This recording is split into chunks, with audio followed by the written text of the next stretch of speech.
So let's talk about warriors, frontline fighters, second tier fighters, fighters as in a warrior class, a martial class in Dungeons and Dragons. And this idea that the party works together and that there's different ranks of the party in terms of responsibility and tactically on the tabletop. We're stepping around from behind the DM screen.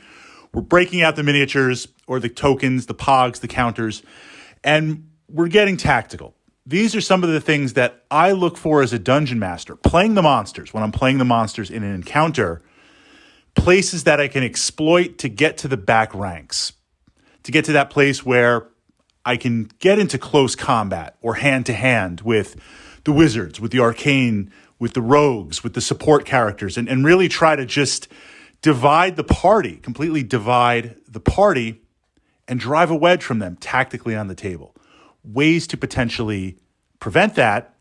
And if you're playing a martial class, if you're playing a fighter or a warrior, how to tier that and how to organize it. So part RPG, part tabletop tactica. Now, my definition of a frontline fighter, this could be sword and board, this could be ranged, this could be two-handed weapons, this could be dual wield. Essentially, you are geared up to be at the front. You've got a high armor class or a high dexterity and ways of evading. You're dealing consistent, solid damage. You've got a lot of hit points. You're getting up there. You're locking in with the monsters. You're locking in with the encounter, and you're constantly dealing damage back and forth. Now, certainly, it's a lot more nuanced than that. Well, one of the things that we explored a couple of weeks ago that I pushed up to my D&D playlist here, everyone thinks playing a fighter is easy.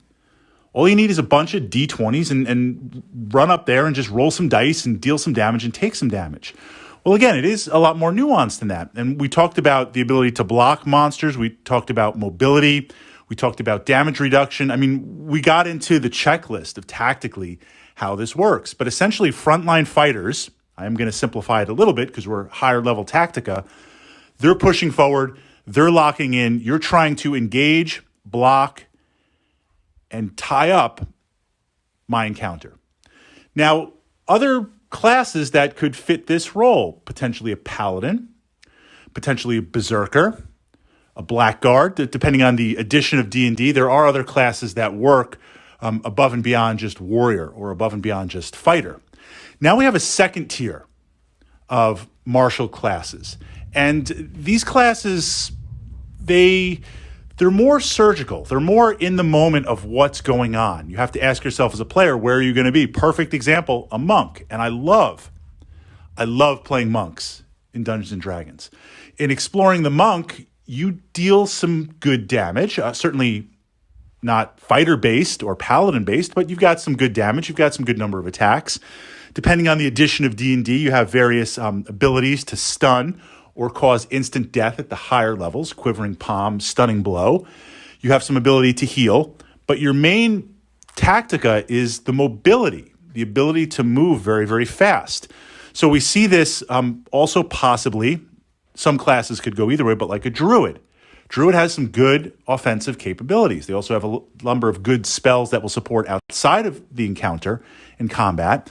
But this second tier of warriors, fighters, / martial class, / close combat, they're looking. When I'm playing a monk, I'm looking turn by turn, where do I need to be? Where is Fritz trying to sneak those monsters around, sneak those encounters down? Or if he's trying to tie up the fighter and now he's going to try and push and go after the rogue or go after the wizard or go after the support cleric, that's where the monk is going to be. So tactically, this second tier is going to look turn by turn, where do you need to be? Now, third tier fighter, martial class, rogue / assassin / cleric, possibly. I mean, one of the great things about D&D is you can develop your character class into many, not only subclasses, but many aspects of that class. I mean, you can have a heavy armored knight that's all jacked up for ranged combat and deals. It's an interesting character class because it deals lots and lots of damage, consistent damage from range. It has so many hit points. If I'm going to hurl magic at it or stuff at a distance, I'm really not going to have the alpha to do that, to cause enough damage. And it's sitting way in the back or way off to the side somewhere, that character, which means now as a DM playing my monsters, I have a choice. I can't be taking this consistent heavy crossbow damage turn after turn after turn, possibly multiple attacks as things level up. And of course, you get magic crossbows and feats and things like that. So do I pull the monsters off and go after there? Still a fighter, though. Drop the crossbow, pull out swords or whatever you're going to have. A lot of interesting ways to play. So what we see now are classes like a cleric, depending on the build, could be a frontline fighter, could be a second line fighter plugging that opening, could be support, could bounce around between the two. And this is interesting as a DM because I have to be aware of not only what your character is in the moment, from what I know, but potentially what your character could be, what it could be if it flips in that moment. So things to think about tactically as a party, as you're working together, exploring it from the aspects of the martial classes in the game, asking the question, where do they need to be?